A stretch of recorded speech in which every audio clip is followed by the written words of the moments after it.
Today on CityCast DC, we have a special bonus episode sponsored by the Public Welfare Foundation. The Public Welfare Foundation has long supported efforts to build safer, more just communities.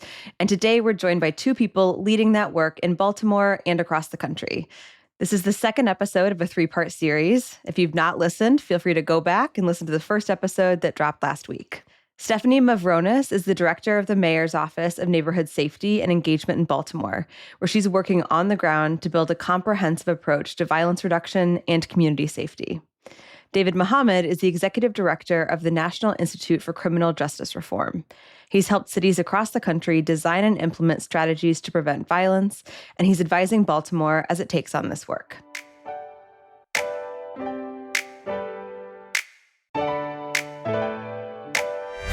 It's Thursday, October 16th. I'm CityCast DC executive producer Annie Reese, and this is what DC is talking about.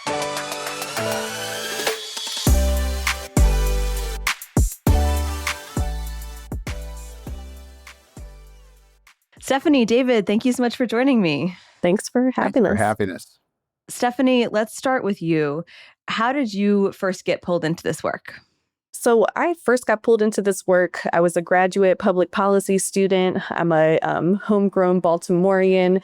And I realized that until we changed the realities of public safety in the city of Baltimore, until we got a handle on our homicide rate, we were limiting the possibilities of what we could do as a city. And so that connected me to then Councilman Brandon Scott, who really at the time was one of the few people promoting this idea that we have to address violence as a public health issue, and partnered with him from the time I was a graduate student and then later working with him on the legislative side to really develop and start to put on paper what that public health approach could look like in Baltimore.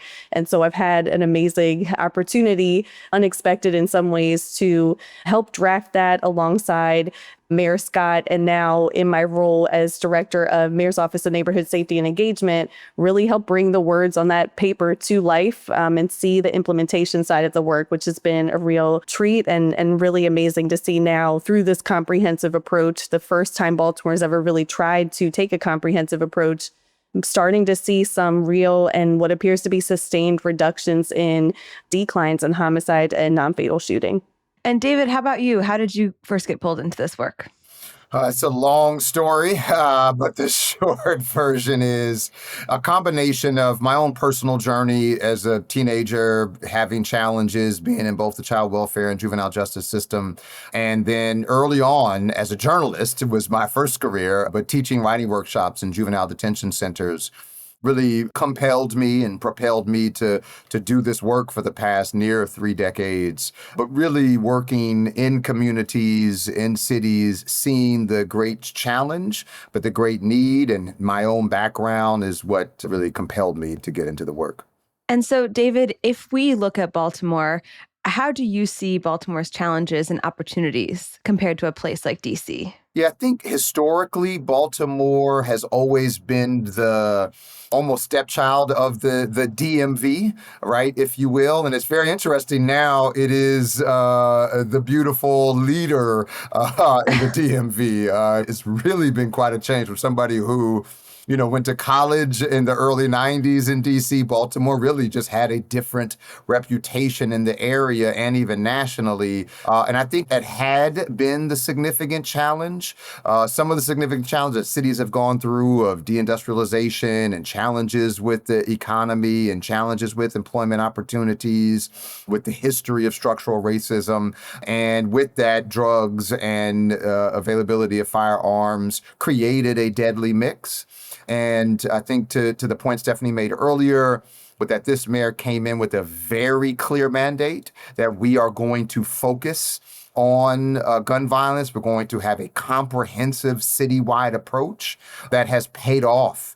And I think that is one of the challenges, DC is, right now, obviously, is a challenging time with what's going on with the federal government. But historically, DC is a place that has resources, right? An analysis that we did, one of the headlines out of that was resource rich, but coordination poor. And I think because of its place as the nation's capital and historically having a bright spot on the DMV, despite having some history of high violence as well, I think this not having a citywide, comprehensive approach has been one of the challenges, even in the midst of a ton of really good people and resources in the district. And Stephanie, you've been on the ground helping Baltimore shape this comprehensive approach. So could you walk us through how that plan really came together? Sure. So going back to 2020, the Baltimore City Council, which was then led by then Council President Brandon Scott, passed the Biennial Comprehensive Violence Prevention Plan ordinance. And this really came out of some frustration from the then Council President that the city of Baltimore did not have a public safety plan that went beyond the role of policing, prisons, and prosecution. And there were just so many aspects of what it will take to build public safety that the city was not leveraging.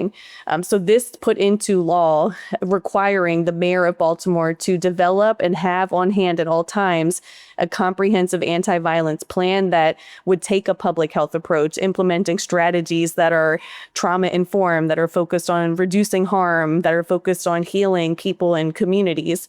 And so when Mayor Scott got elected and ultimately took office in December 2020, one of the very first things that he did was establish my office, Mayor's Office of Neighborhood Safety and Engagement, which replaced what was known as the Mayor's Office of Criminal Justice and really established effectively a new office, a completely new charge to develop and implement the city's first ever multi-year comprehensive violence prevention plan.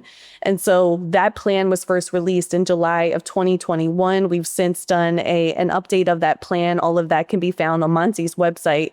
But it really was something that outlined a bunch of aspects of our work. Our office has a very broad charge from the mayor. There's work that we're doing now, like providing direct services to people, continuing to play a role in technical assistance, and to David's point, coordination of the many partners we have here in Baltimore. But Monty's work really includes victim services. We're a non-law enforcement public safety agency. We partner with some of the victim services units at our police department and state's attorney's office, but we're providing essentially no barrier victim services to people who in the past haven't been able to access that at the local level. We have a focus as well on intimate partner violence and anti-human trafficking work. We're doing case management for direct and secondary victims of crime victims. We also are responsible for overseeing what we call our community violence intervention ecosystem. And we use that language intentionally because we're taking programs that may have existed in sort of one-off formations, thinking about our flagship violence intervention work, Safe Streets, or our hospital violence intervention programming. We now have 9 hospitals across 5 major medical systems that deal with trauma patients who are connected in a network for the very first time, connecting that to pilot work that we're doing with our school-based space. We have 4 high schools where we're now employing some of these community violence intervention techniques in the school building, as well as connecting some of our other grassroots partners. And so really for the first time, activating this sense of coordination. And then lots of other things that we're doing. Also in the gun violence reduction space, our team is responsible kind of as the project manager and responsible for maintaining fidelity of our group violence reduction strategy. And so when we know at least 60% of the violence Baltimore was seeing was group related, meaning 3 or more people willing to commit violence for one another, we needed a strategy that was specifically focused on that. So we're doing direct sustained engagement with a small number of people we know are most likely to be a victim or perpetrator of violence. We're working directly with our community leaders, directly with our law enforcement partners to really intervene before that next shooting or homicide. So you can imagine when so much of our violence is retaliatory in nature as well, when we can break that cycle of violence. I think this is one of, and we're targeting the right people, not relying on mass arrest. And we're doing this work, in fact, without making additional arrests. This is all really important work. And then just finally, I'll add, we've been charged with things that we call community engagement and opportunity. So reentry services, things that in the city of Baltimore, we never have had a sustained home for that work, despite how many people are coming home to Baltimore every single year. That's part of our public safety strategy, doing the work of neighborhood stabilization, really flooding communities with city and community-based resources following traumatic events, be it mass shootings or police-involved homicides, youth-involved homicides. This is giving us a really incredible opportunity to build with communities and also help increase their capacity. And so all of these things we see as being different aspects of a public safety strategy that fundamentally there was no foundation for when we assumed office. Now there is a foundation. We're continuing to really refine and take our coordination to the next level. But these are things that are new for Baltimore, and I think are helping also shift the way that Baltimoreans are seeing and approaching public safety, which we want to make sure we do everything we can to sustain long term. That's a lot of stuff. Stephanie, Yes. what kind of outcomes from all of these efforts are you seeing in Baltimore so far? And how can you tell, how do you know this work is actually making a difference for people? I think first, just starting from the kind of base numbers, we're nearing the end of our third year of sustained decreases in gun violence. Baltimore was a city that for almost a decade was consistently reaching more than 300 homicides every single year. As of yesterday, beginning of October, homicides are down 29.7% and non-fatal shootings are down 20.8% compared to this time last year. That's on top of the significant reductions we saw in 2023 and 2024, respectively, and well above national averages.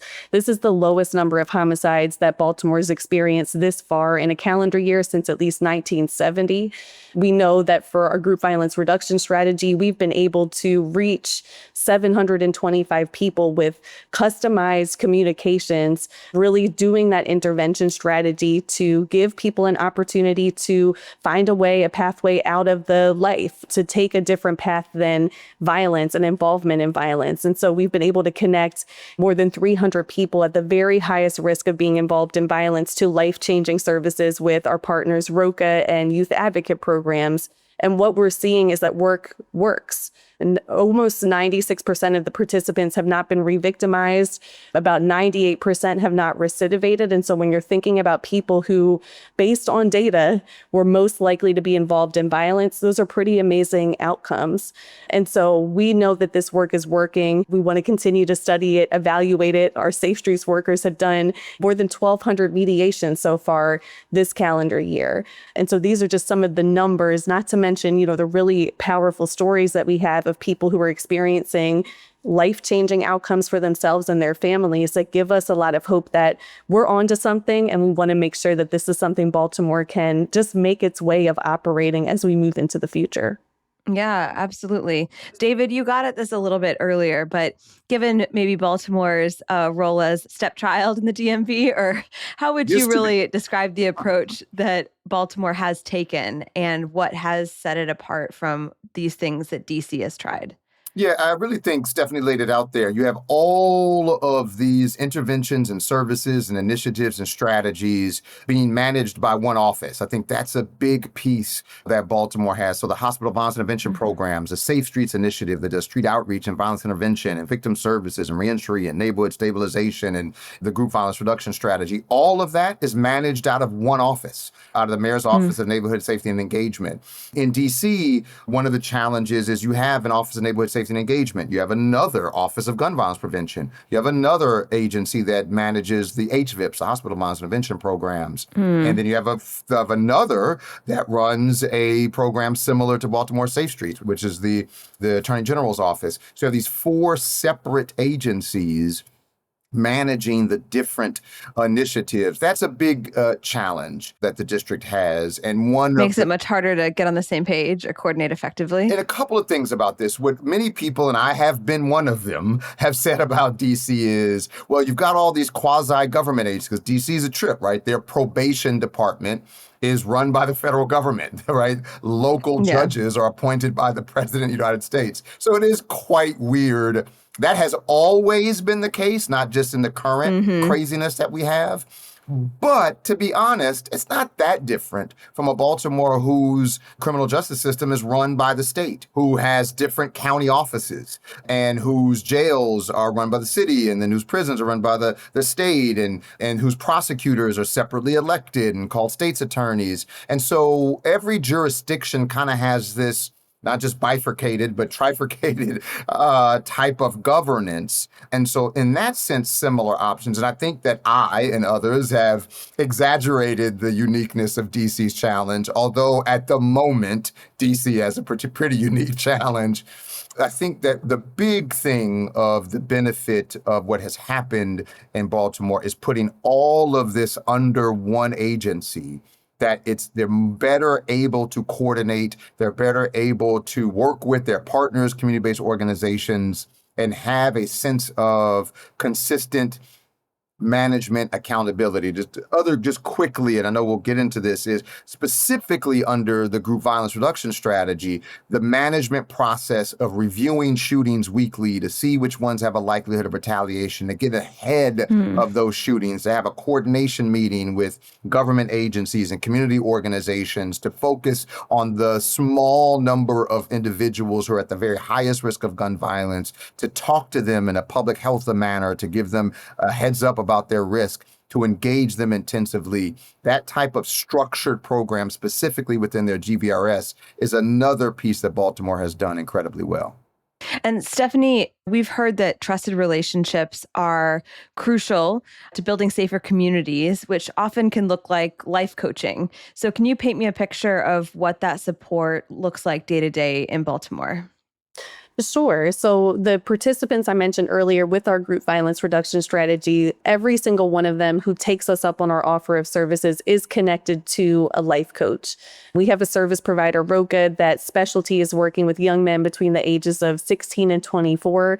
Based on our analysis of who was actually being victimized and who was actually perpetrating violence in our city, we knew that there were many people in their mid-30s who were like our highest age range, where we needed a service provider to provide services. And if you think about the nonprofit landscape, like who were those providers that really catered to men, in many cases in their mid-30s? We had to effectively help stand one up in partnership with youth advocate programs. And so when we think about what a life coach is actually doing, we call this intensive life coaching for a reason.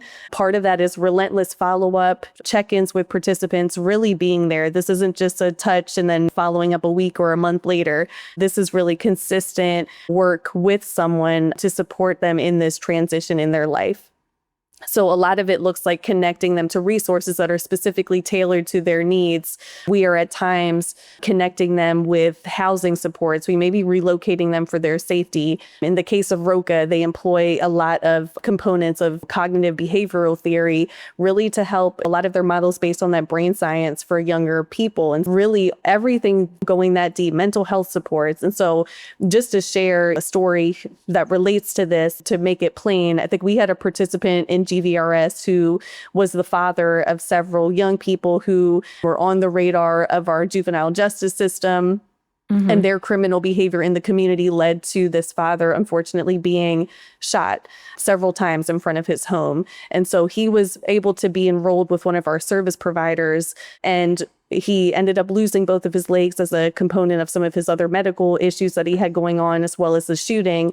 But the life coaches were able to really work with him in that moment, assisting him with getting his entitlements so that he could get his prosthetics and go to physical therapy, as well as finding him permanent housing that he and his children could be in. And so what we've seen now is, like, with that support from the life coach, since enrolling, he's been able to be compliant with his medications. He's now looking for employment. These life coaches are really there to meet our participants where they're at and support them in ways that are completely tailored to their needs. We maybe have lots of people who have never had formal employment before. There's a lot of work that goes into that, both in building certain social skills, in addition to putting together a resume for the first time, figuring out where to start. And so we know that people in this situation need that tailored support and need someone who's really there for them. And that's why it takes a unique person to be a life coach, but it is one of the core components of our model, and something that we see in the evidence across the country where these models are employed is such a critical component of success for people who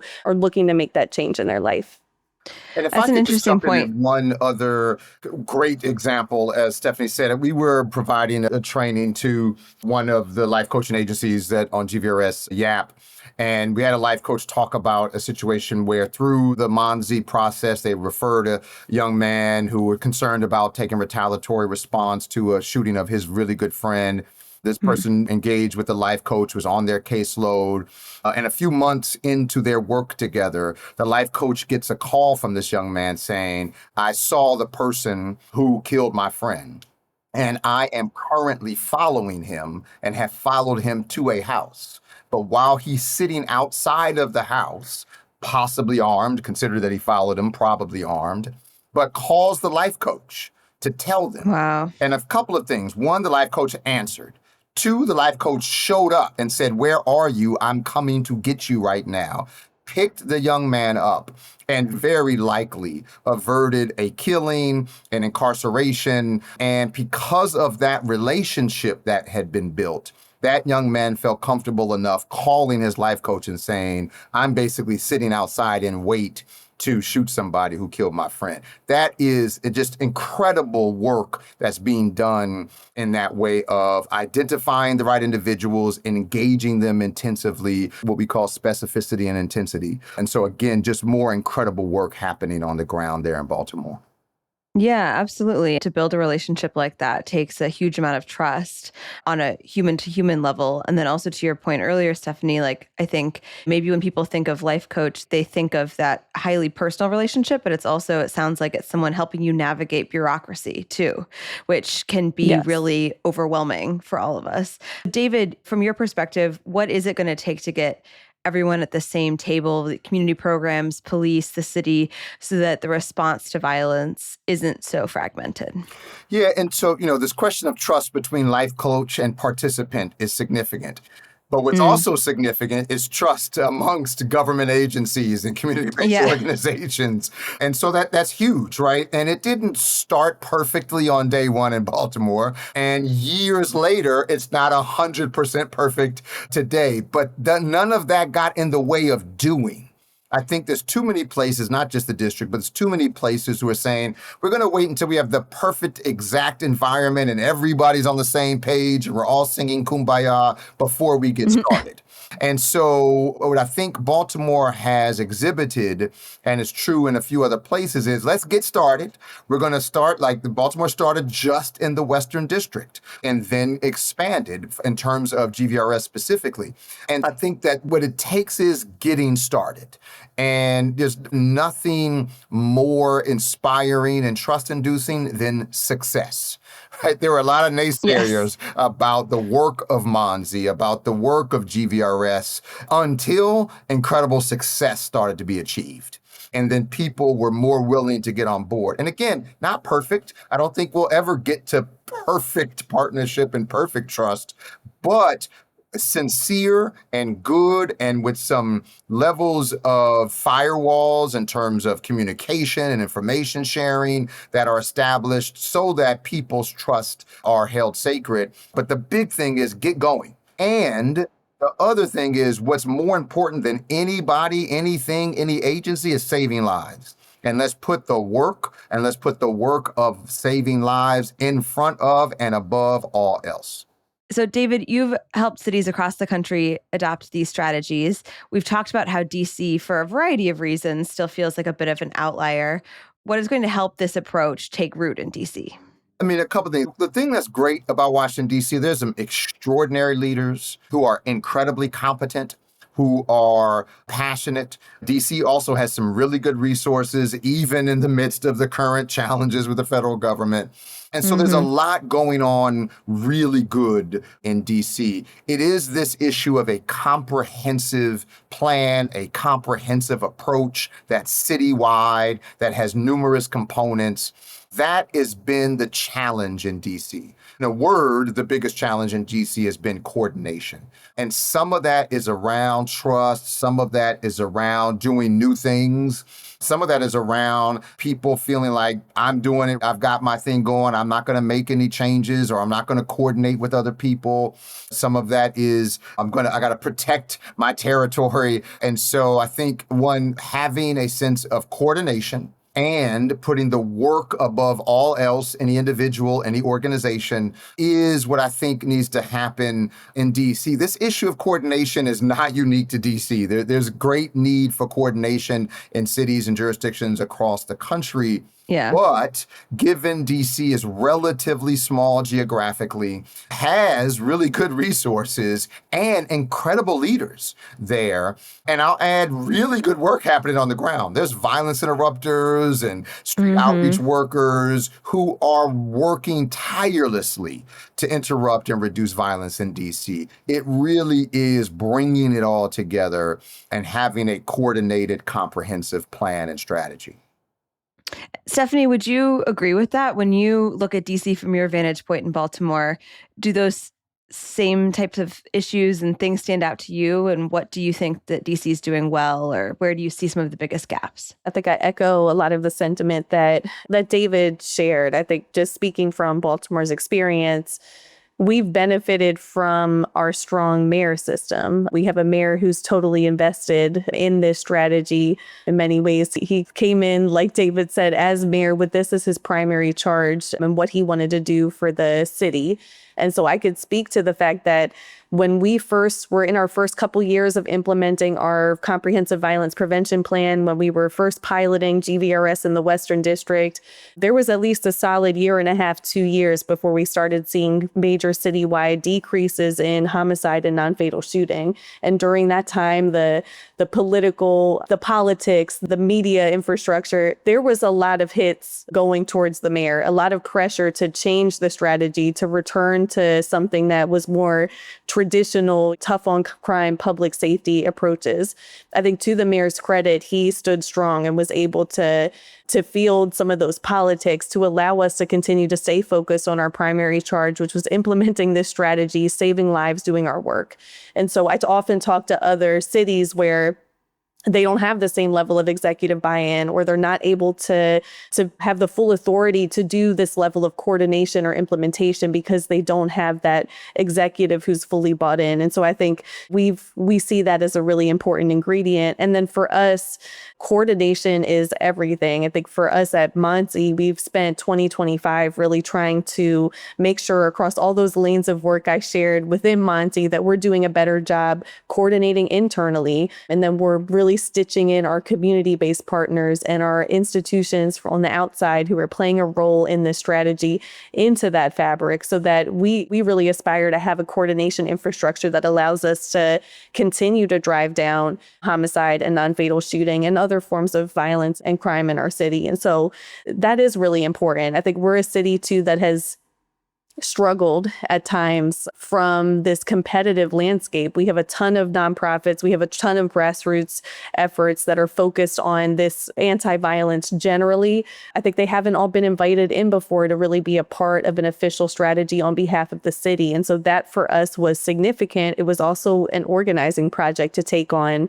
I think it's taken us a couple years, but we've started to build a different kind of culture here in Baltimore, one that I think speaks much more to collaboration instead of competition. And people are understanding that this isn't about just lifting up one program or one model that is going to be able to do everything. This is really about seeing that many of these organizations, even our city agencies, they have a specific lane to play in this work, but this strategy fundamentally does not work unless everyone is doing their part in each of their lanes. I think as we as a city had fallen into that trapping in the past of, let's just bring ROCA to Baltimore, that's going to solve our violence problem. And I think while an organization like ROCA is so great at the work that they do, it's going to take everyone working in their lanes as well to make sure that we have that fully fledged approach. And so I think knowing what I know about DC, I had a chance to speak recently to the ONES director, my counterpart in DC, really just to hear some of the ideas and what was happening there and just even the complexity of this moment for DC.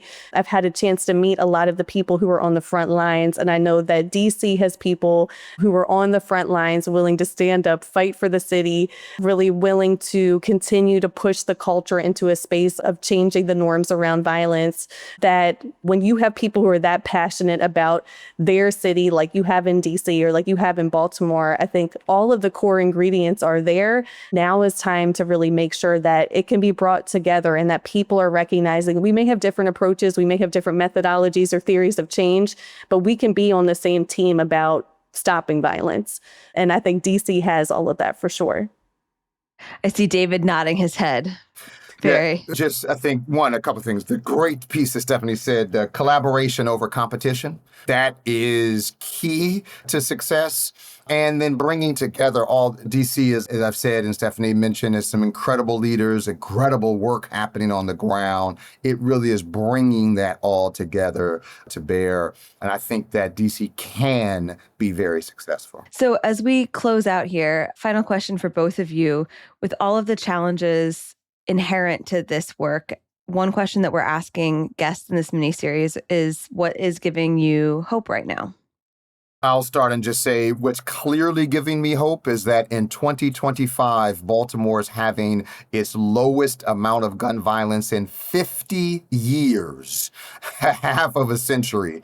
And that is incredibly remarkable and gives me extraordinary hope. I think echoing that, it gives me a lot of hope to see the numbers. I have to be honest, it's still surreal for me because I think we've had this idea about what could work if we just had the space to implement it and do it. And being on this journey alongside the mayor as he's elevated now into the mayor's office and seeing what's really happening, it's honestly surreal. I think we knew that this could happen, but now that we're seeing the continued declines, it's pretty amazing. And I think that's giving me hope. And definitely the fact that this summer in particular, the sense of where the trends are going in Baltimore, it's really starting to get to the public at large. And I think a lot of people across the city, they're starting to see the city in a different way. And so that gives me a lot of hope that community-based efforts were at the forefront of this work that we're seeing. There's no signs of stopping anytime soon. And despite some of the other challenges in our world in this moment, definitely hopeful about what's possible when you can implement a tailored strategy, one that really fits like our city, that speaks to our city and the people who are in it. Yeah, I think the people seeing their city in a different way sounds like a huge win. Absolutely. We got a lot of work to do. Absolutely. But I think it gives us a lot of feeling that we're on to something. We're going in the right direction. And now's the time to make sure that we can invest and sustain this for the long haul for Baltimore and just make this the way that we operate as a city, not make this up to the political whims or another mayor being elected or not. Like this works. We're proving that concept. And Mayor Scott being the first mayor in Baltimore to be reelected in nearly 20 years, it gives us an unprecedented opportunity to have continuity of strategy, which is something that here in the city of Baltimore, unfortunately, we haven't really had. And so I think that in addition to all the multitude of strategies that we're implementing is another really amazing piece to this right now. Well, Stephanie, David, thank you so much for being here. Thank you for having us. Thank you. Thanks for listening to this special episode sponsored by the Public Welfare Foundation. If you want to learn more about their work and the efforts of leaders like Stephanie Mavronis and David Mohammed, head to realsafetydc.org. We've also dropped that link in our show notes to make it easy.